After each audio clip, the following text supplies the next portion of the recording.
Welcome to the season 11 premiere and episode 419 of the Find Your Food Voice podcast. Today, we are talking about OCD, PCOS, and intuitive eating, struggling with your relationship with food, and have special guest, Abby Atwood. Let's get to it. Hey there, Voice Finder. Welcome to this special episode. I am so glad you're here. Today is a letter episode. Well, what does that mean? I have letters from listeners just like you that I've accumulated over the years, and some have really done a number on my heart and made a very special impact. And what I've decided to do for season 11 is to have a letter featured on every single guest episode. Today's episode, we have special guest Abby Atwood, and we are going to be featuring a letter from the archives from someone who was struggling with their relationship with food while also trying to figure out life with late diagnosis OCD, PCOS, and trying to do it with intuitive eating. It's a lot. It's hard, but I know there's so many people listening, and maybe even you, who can relate to this. Before we get to this episode and hear this letter, I want to check in with you about something. Did you watch the Fit for TV documentary? It's the Biggest Loser documentary on Netflix. It just came out on Friday this past week, and I had to binge watch it. Of course, I watched Biggest Loser when it first came out, and I was honestly horrified by the show. And I appreciate that my reaction was not the typical, but I had been working with people with a complicated relationship with food for years already at that point. And so it really was showing how in the United States, like how we were really missing the point. And it was also really offensive to me how much people in higher weight bodies were just kind of used as a ploy to get ridicule and lots of jokes. And yeah, it made me feel just really uncomfortable and heartbroken. So I have some thoughts about the documentary. I was excited to see it because I was hoping it would shed a lot of light on things that those of us who kind of work in these circles have talked a lot about over the last few decades, but I'm not going to be giving you any spoilers. Watch it. Let me know. I have posted a few things on it on my Substack. So if you want to be a part of the conversation, join me over there. On Substack, my name is the same as it is for this podcast. So it's just findyourfoodvoice.substack.com, and you can get right to it and you can be a part of the conversation. I want to know what you have to say about it. Subscribe to that Substack if you want to continue to be a part of the conversation and have access to weekly essays and new episodes of this podcast. And if you are looking specifically for PCOS content, know that I'll be releasing a PCOS focused newsletter in September, just in time for PCOS Awareness Month. And I'm really looking forward to all that. And I'll fill you in on all the details soon. I want to take a moment to share with you some information on this episode's guest. So this episode's guest's name is Abby Atwood, and I actually got to know her from Substack. One of the great things about losing my access to Instagram and Facebook is I have ventured into other platforms like TikTok and Substack. And that's where I met Abby. And Abby is someone who is also an anti-diet dietitian. And I want to share with you a little bit about her work. Abby is a weight-inclusive dietitian and body image coach with a master's degree in clinical nutrition. She's the founder of Abby Atwood Wellness, where she offers virtual nutrition therapy and group support rooted in body liberation, fat positivity, and the belief that healing our relationship with food and body is inseparable from collective liberation. Her approach is shaped by her own lived experience, an eating disorder that emerged at the intersection of competitive athletics, OCD, and chronic illness. And sidebar, this is why I picked this episode's letter for Abby, because it talks a lot about the things that she herself has experienced and also helps her clients with. So she let me know that this personal experience deepens her commitment to serving those who haven't always seen themselves reflected in dominant narratives about eating disorders. Abby's also the host of the Full Plate podcast and newsletter on Substack, where she blends personal storytelling, professional insight, and political clarity. All right, we're going to pause for a brief sponsor break, and then we're going to hear this episode's letter. This episode is brought to you by my book, Find Your Food Voice. While I was watching the Fit for TV documentary, I wanted to send every single person that was on The Biggest Loser a copy of this book because I just want them to have tools, different strategies to help them with their relationship with food that they haven't been given yet. Because the big thing that I was getting from watching this documentary is so many people were still stuck on that they need to fix their body, they need to eat less and exercise more. There are so many things that you can add to your life to promote health that don't include trying to get smaller and eating less. So if you have a complicated relationship with food, if you've tried every diet under the sun, this book is for you. Or if you've tried intuitive eating and it just didn't land right for you or didn't work for you, I wrote Find Your Food Voice for you. There's a link in the show notes to get your own copy, or you can buy it wherever books are sold. This episode is also brought to you by Uvasitol, the inositol supplement that I recommend most to people with PCOS. I also take it myself for my insulin resistance.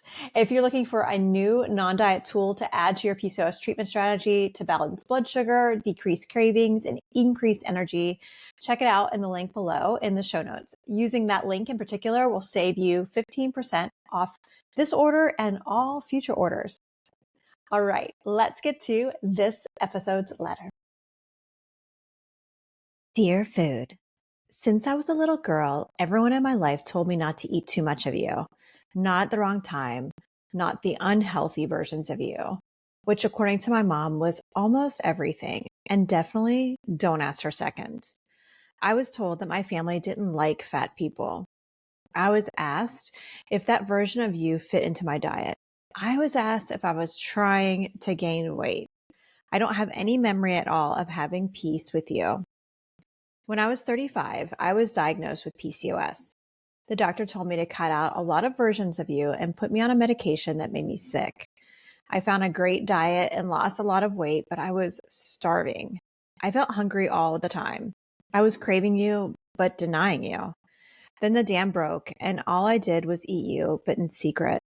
Then you became another problem, an eating disorder. At 48, I was diagnosed with OCD. I suffered so long before I knew. Then I started to heal. I gave up the diets and gained some weight. It hurt. I was scared, but I wasn't hungry. Food, now I eat way too much of you, and I eat foods that don't make my body feel good. When I think of something healthy, the alarm bell goes off. It says, hungry, restriction, and don't tell me what to do. I would like a middle ground with you, food, to feel some peace and to help my body feel great. Can we compromise? And how? Thanks. Struggling for too long. All right, that's this episode's letter. Let's get to my interview with Abby Atwood. Welcome to the show, Abby. Hi, Julie. I'm so glad you're here. And did you get a chance to read this episode's letter? I did. I definitely did. I read it so many times. I highlighted things. Oh my gosh, I love that. You studied. I did. Oh my God. Well, what did you like about it, or what drew you to it and made you like want to study it?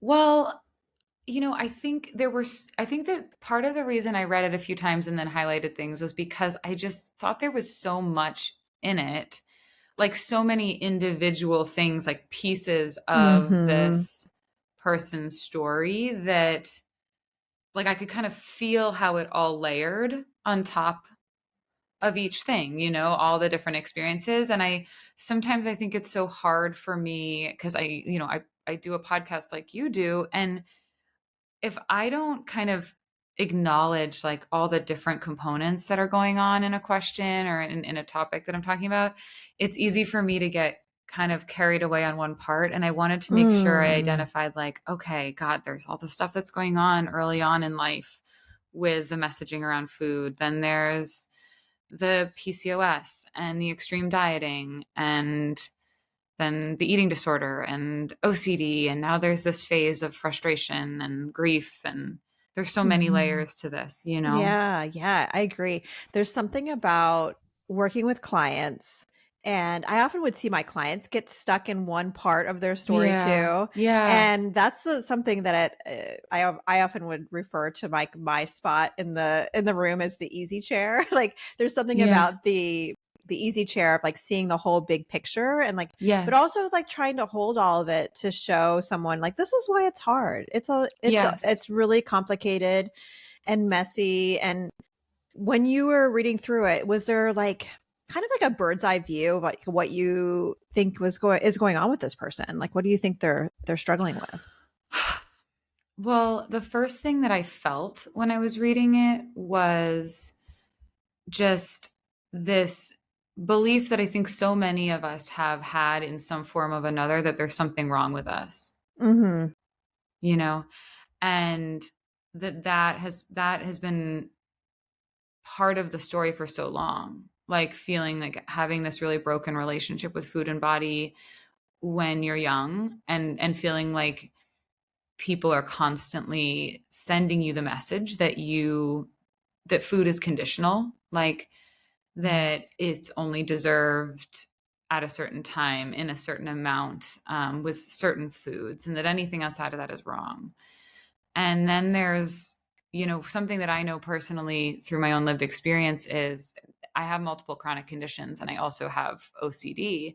And I was diagnosed late in life with OCD. And that's actually really common. That I'd Mm. want this person to know too, that like that is so hard to have been going Mm. through something for so long, thinking it was one thing, and then learning later that there was this whole other piece happening, Wow. Yeah, I you would know? imagine that probably fills in so many blanks. Uh, Eh, It does.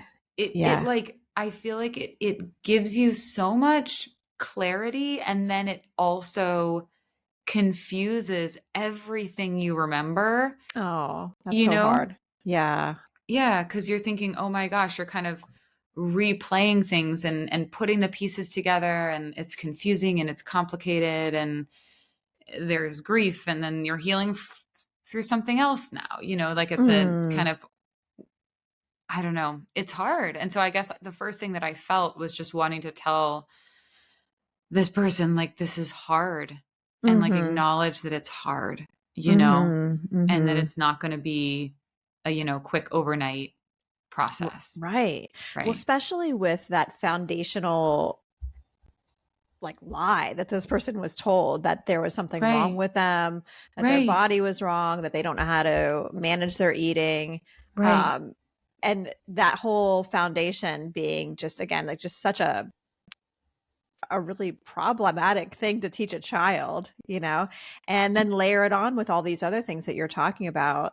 Um, yeah, the something that I was getting from this letter was that this person kind of was like, "I wish I just knew how to do it," you know, like it was all like I'm doing it wrong, like still believing Mhm. those Totally. things that they were told, and I'm like, "I wish I had a magic wand so you knew that you're not broken," I you know? know.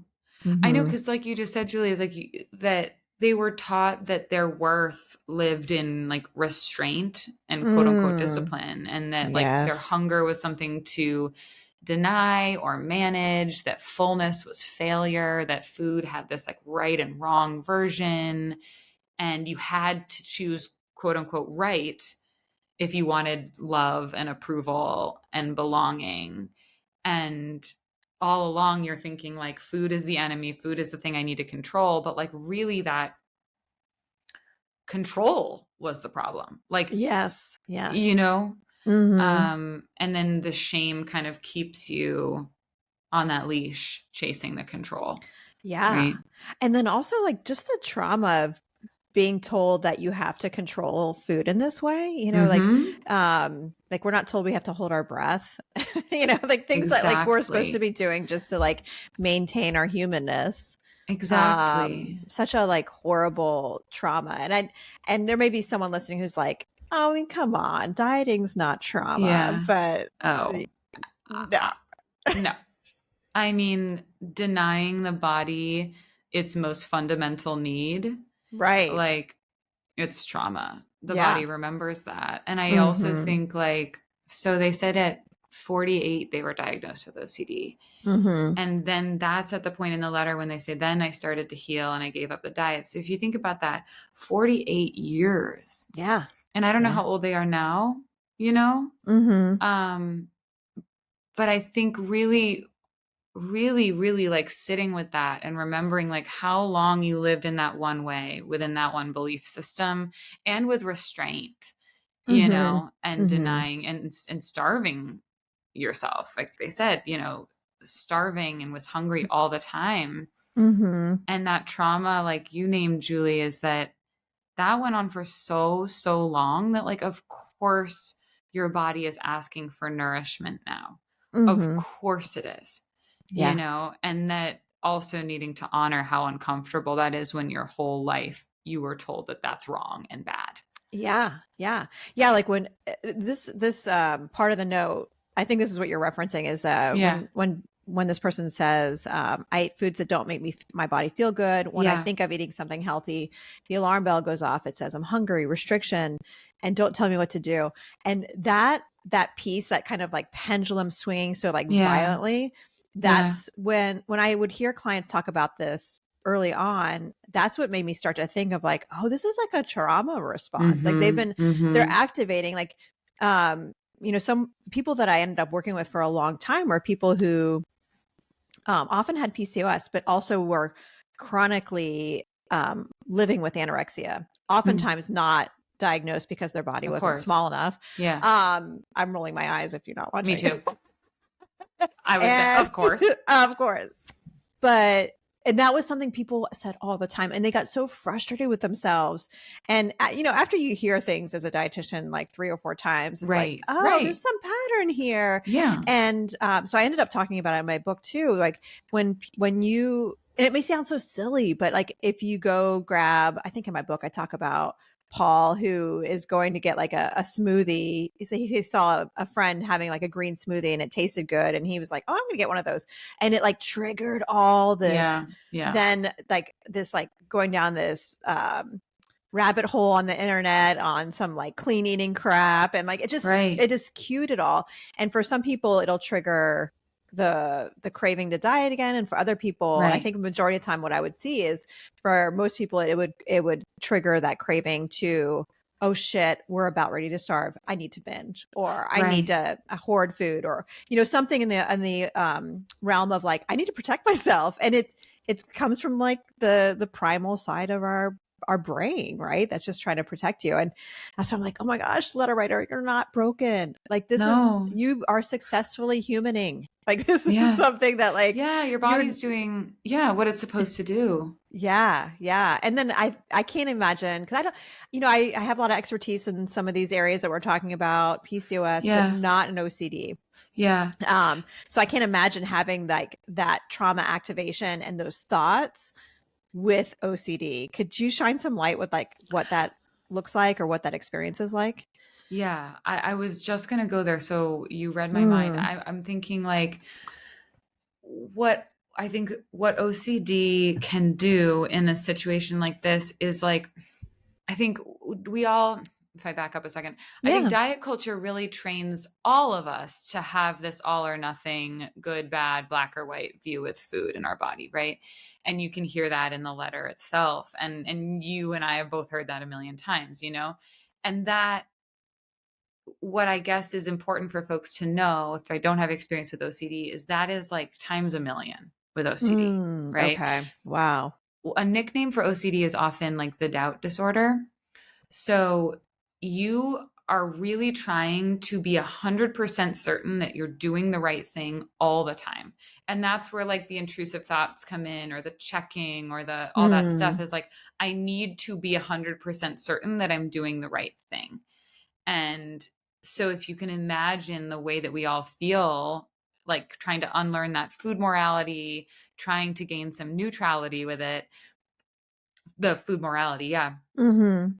it's so heightened, and you're getting all these intrusive thoughts. A lot of, like, for me, I would get them on loop, right? Like I could not Okay. get rid of them, could not get rid of Mm. them. And they were so debilitating. And actually my eating disorder started in part as like a response to trying to manage chronic illness.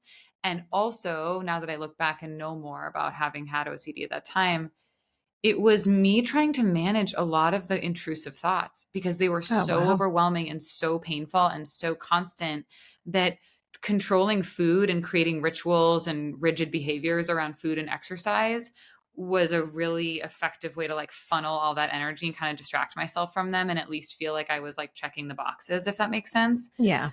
So I can imagine that, what this person's going through is so much harder than anyone can even imagine because they're also fighting with those thoughts. And I can see Mhm. why, like, there's this kind of rebel in them coming out all the time when there's that threat of restriction. Mhm. Because I think, like, we also are trying to do recovery right, if that makes sense. Yes. Like, and I Yes. think OCD can play a huge role in that too, right? That I don't want to go back to like anything that feels like something you might have done when you were dieting, such as like eat a salad or, Mhm. you know, go for a bike ride or whatever it might have been for you, can activate all of that times a million Yeah. with when you have obsessions and compulsions, right? And you want to, you're like so terrified to go back there, Hmm. you know? Hearing you describe your like having OCD along with recovering from like diet trauma and eating Yeah. disorders, it just reminds me of the popular phrase like food noise. Hmm. And I wonder how many people have found that label or that phrase and felt comfort, but Hmm. really, I mean, and then I'm not necessarily like totally against that term because I can appreciate like, oh, it's great Yeah. to have Yeah. Yeah. a name for something. Yeah. But I wonder if people have really are experiencing OCD like you're describing with this experience with food as well combined. Um, and so they're not really getting the help that they need. They may have the temporary buffer with a GLP-1 or something, but really in the end, is this something that's going to like help long term?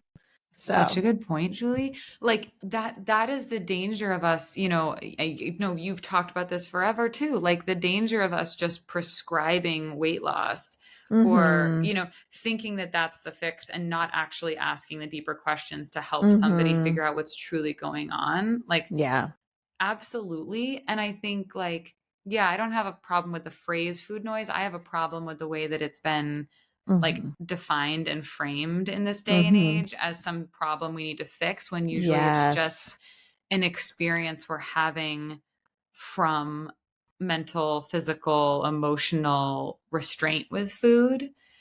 yeah, And so of course again kind of coming back to this letter writer, like that's the experience.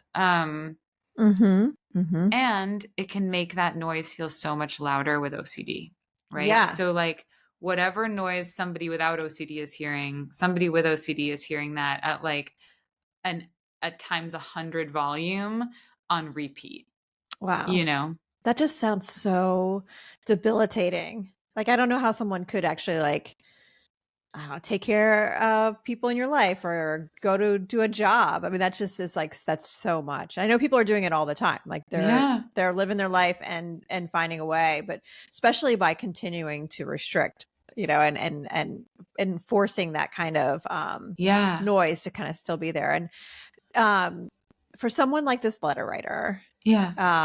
maybe someone listening who can relate to it, are there some first steps that you'd recommend to kind of like help just move gently and towards healing, however that looks like? Is there some first like step pointers that come to mind for you? Yeah, I think for me, I think self-compassion practice helped me a lot with all of this. Mhm. And I think that that can't happen until we recognize how much we're suffering, and I Yes. think Yes. by writing this letter to you, this letter writer has acknowledged that like I'm suffering, like Mhm. signed what struggling for too long, I think. Mhm. And Yes. so I think that's actually like acknowledging that this was actually a really beautiful step. Like I love Yeah. this format that you have, Julie. I think it's so Oh, beautiful. thank I love you. that you came up with it because I think writing these letters is an act of self-compassion. Somebody's Mhm. saying, you know what? I am finally taking a moment to recognize my own pain and validate it and ask like, what can I do? And so I think that's a beautiful first step. And I think the thing that sticks out for me is the phrase like, I'm eating too much of you, Yeah.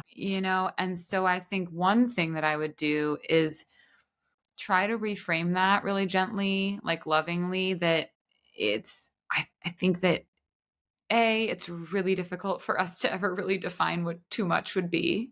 Yes. Right. Yes. Um, There's no yeah. amount that you're crossing over that this is like No. black and white thing. Exactly. No, there's How no frustrating perfect though amount. with I know. OCD though. Like, I know. It would be yes. great. It would be Yeah. great. It would Yeah. be so easy if we all knew exactly how much we needed to eat. That would be great. Hmm. But that's not what it feels like to live in a body, But I think maybe I would reframe this to say like your body's asking for trust. It's Yeah. asking to rebuild that. And after years of restriction, eating quote unquote too much can actually be your nervous system saying, like, we're safe now, right? Like, we can have what we Yes. need now, right? You know, Yes. Yeah. and trying to just, I think it's a hard thing to embody. And I know that it can sound frustrating, but I just have seen it so many times and I've experienced it as like, as soon as you start to give yourself that permission, truly, like Yeah. that it is okay, and you stop shaming yourself for eating what you're eating, then it starts to lessen the impact of that mental restriction you're still kind of Hmm. holding over yourself, Because as long as you're eating what you quote unquote want, but you're still thinking, oh, that was too much. This is unhealthy. I'm being bad. All these things. It's not helping that cycle. Yeah. Yeah. Yeah. So that's Yeah. the thing that I would start there is like Hmm. seeing this as your body doing what it's supposed to do and Yeah. and allow for that to kind of play out for a little bit, because I hear you when you're saying I want a middle ground. Like I hear that loud and clear. Like For sure. we all want it to feel easy, peaceful. We don't want it to feel like a battleground. We don't want the guilt and the shame. We don't want healing that just feels like we're, you know, quote unquote out of control. We want to feel like I'm eating from a place of kindness, and I hear what they're Hmm. saying in that, like, I don't feel like this is making me feel good. I just think it's really hard to get to a place where you can really neutrally choose what feels good until you've stopped shaming yourself for Hmm. all the other choices. I don't know. What do you think, Julie? Like, what No, do you think about? I Yeah. agree with all of that because um, the only way I've seen people recover is through the way that this Yeah. person is describing. Like, I don't Right. see Same. people like identifying what has been part of the struggle and then their eating is in the middle ground. It's like Right. it takes longer than you want Right. to be in the place where the pendulum is swinging in the direction that the world tells us we shouldn't. And you know who describes this stuck point so well? I don't know if it's on anyone's radar anymore, but Jess Baker in her book Land Whale, Oh, okay. chapter 4 in particular, I remember it was chapter 4. She talks a lot about um being in donut land. She calls it donut land Yeah. when her pendulum's swinging where she Yeah. can't stop eating.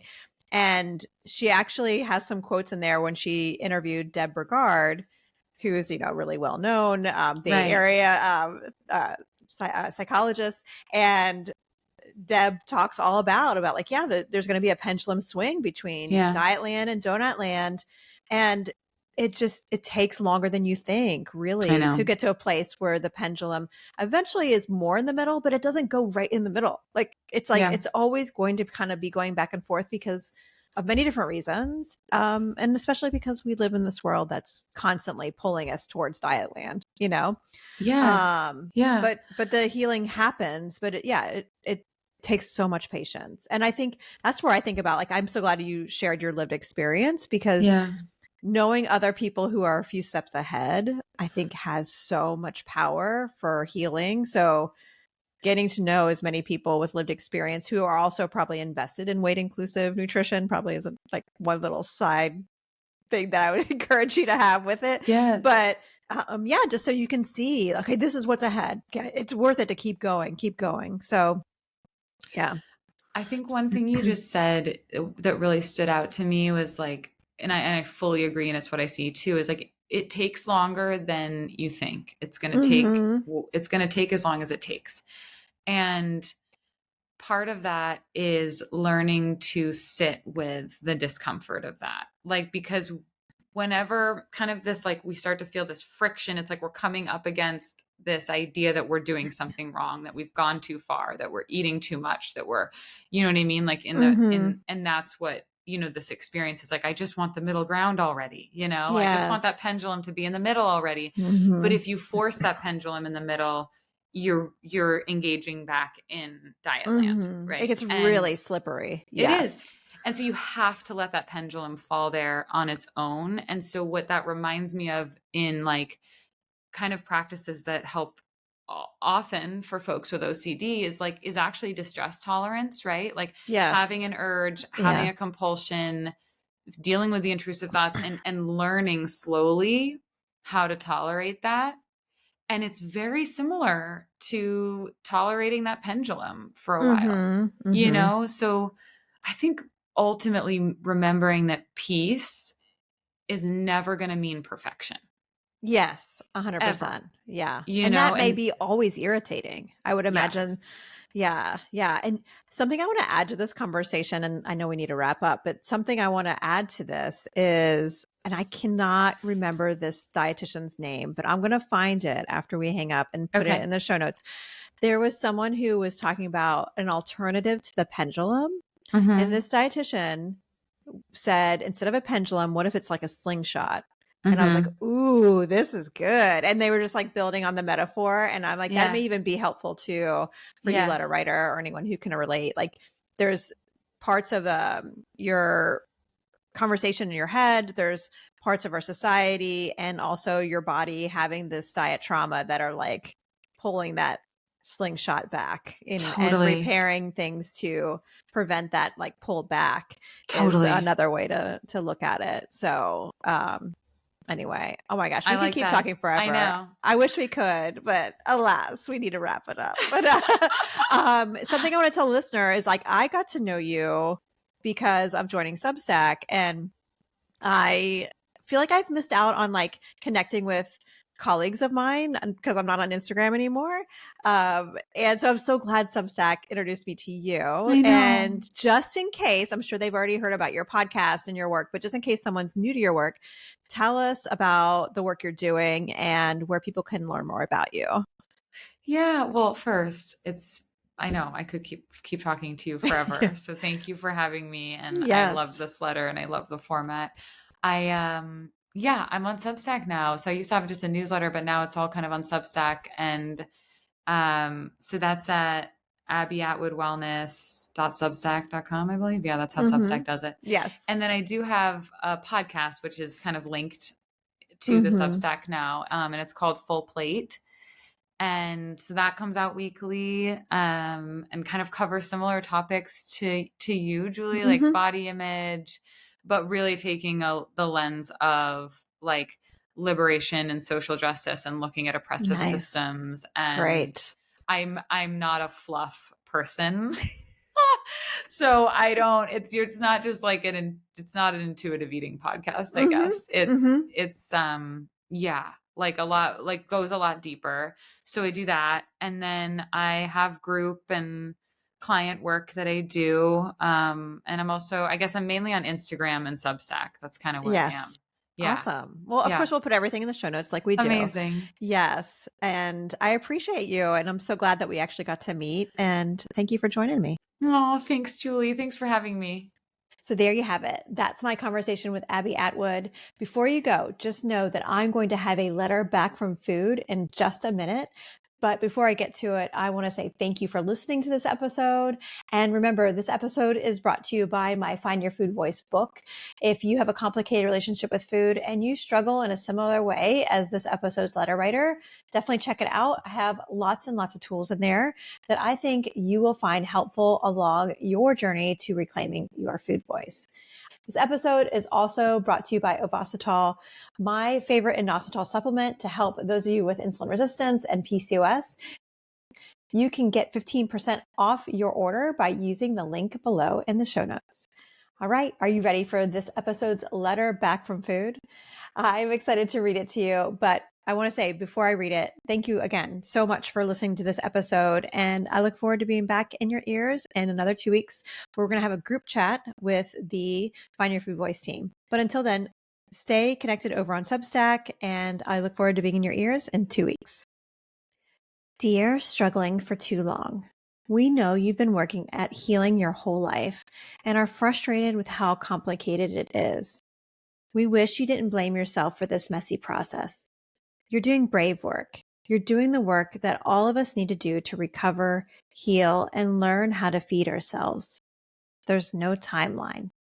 Name the diet trauma. It's important because this is hard work. You are not broken. You never have been. Instead, you've always been a wise, successful human. Love, Food.